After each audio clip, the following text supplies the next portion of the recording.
Bismillahirrahmanirrahim. Assalamualaikum warahmatullahi wabarakatuh. Ibu-ibu yang dimuliakan Allah Subhanahu wa taala, mari sama-sama kita melanjutkan pembelajaran tahsin kita. Mudah-mudahan kita semua diberi kesehatan oleh Allah Subhanahu wa taala dan dilindungi oleh Allah Subhanahu wa taala. Amin amin ya rabbal alamin. Sebelum kita melanjutkan, mari sama-sama kita ulang dulu pembelajaran yang telah kita pelajari 2 pekan yang lalu, karena pekan yang kemarin saya tidak memberikan materi. Insya Allah kita akan rekap di hari ini. Di pembelajaran yang 2 pekan yang lalu kita belajar tentang idhar wajib ya. Apa itu idhar wajib kemarin?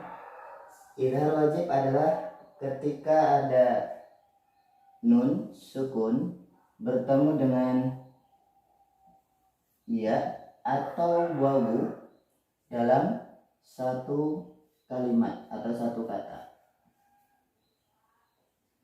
Nah, cara membacanya adalah wajib dibaca jelas, harus dibaca jelas. Apanya yang jelas? Yang jelas adalah nun sukunnya. Di dalam Al-Quran hanya terdapat 4 contoh saja. Namun 4 contoh ini bukan berarti contoh, maksud saya ad-dunya bukan hanya satu tapi banyak ya. Tapi kata ad-dunya kemudian sinwanun, linwanun, bunyanun itu di dalam Al-Quran hanya 4 itu saja yang idhar wajib ya.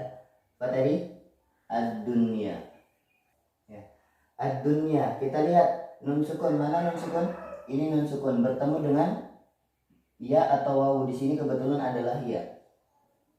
Nah, kuncinya adalah satu kata.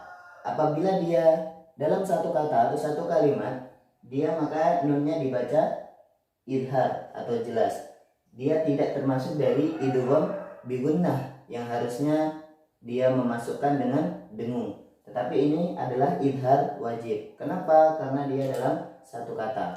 Kalau dia terpisah atau dalam lain kata, maka itu disebut dengan idgham bi gunnah.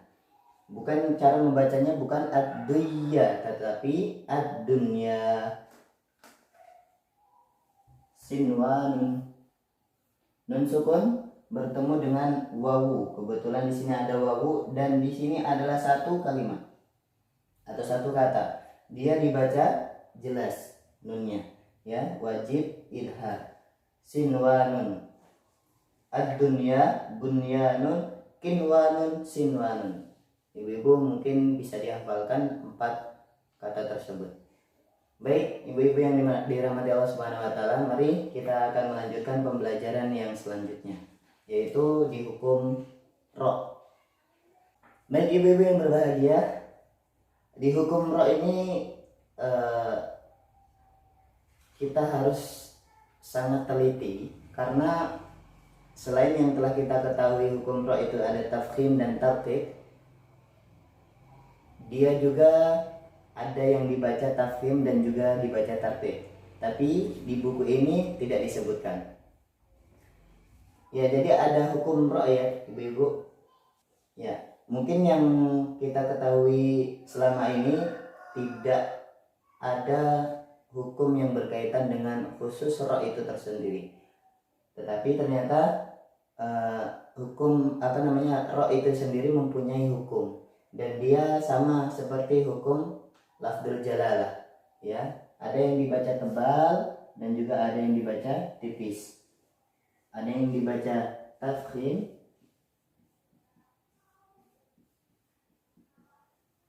ada juga yang dibaca tarqiq.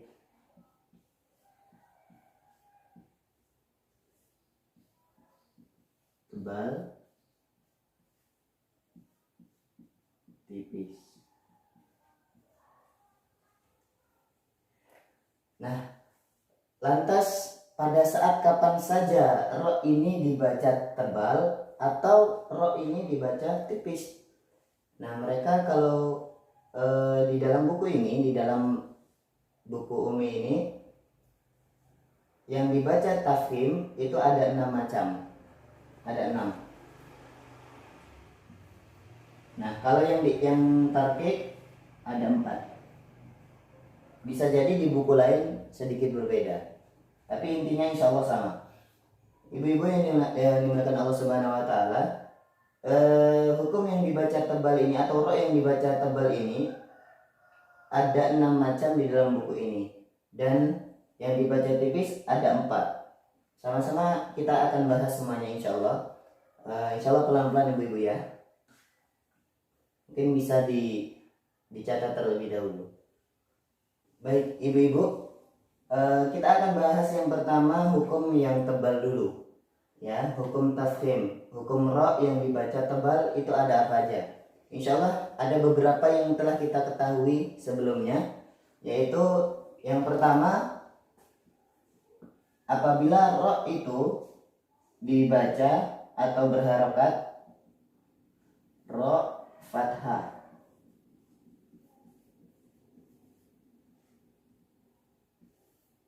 ro-nya berharokat fathah atau begini. Itu yang pertama. Maka hukum ro itu dibaca dengan tebal. Bagaimana membacanya? Contoh di dalam Al-Quran ada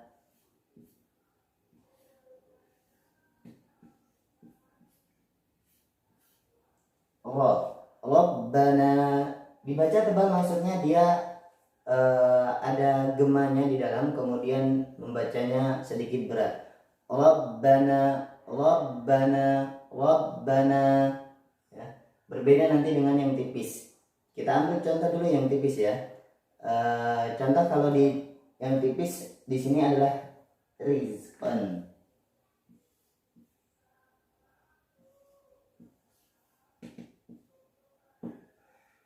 Rizqan, rizqan, ri biasa.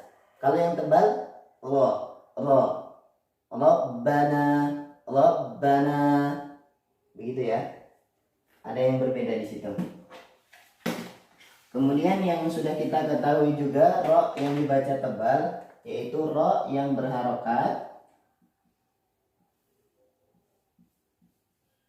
dhammah. Ya. Kita ambil contoh.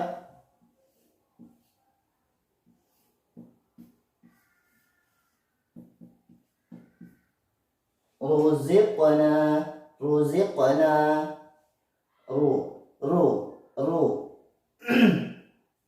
Rabbana, ruziqna, ruziqna. Gitu ya. Dibaca tebal. Ro fathah, ro doma, dan yang ketiga yang kita juga sudah tahu adalah ro yang sukun, namun sebelumnya ada fathah atau doma. Ya, ini ro sukun, namun sebelumnya ada di antara fathah atau doma. Ya. Contoh di dalam buku Marhaban. Kita ambil di sini ya.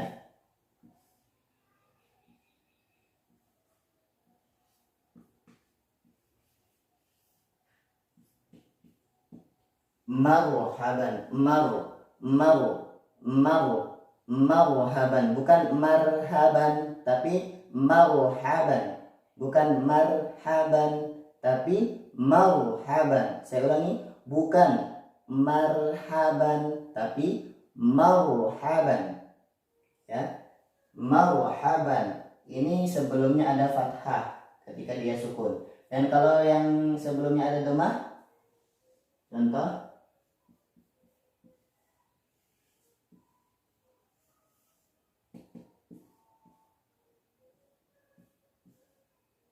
ya, yursilu, bukan yursilu tapi yursilu, bukan yursilu tapi yuru. Nah, ibu-ibu bisa membedakannya dengan cara tetap dalam keadaan waw atau dhammah yur. Mulutnya ketika ro tetap yur. Tetapi ketika dia tipis gini, yur. yul gitu ya. Tapi dan itu pun salah ya.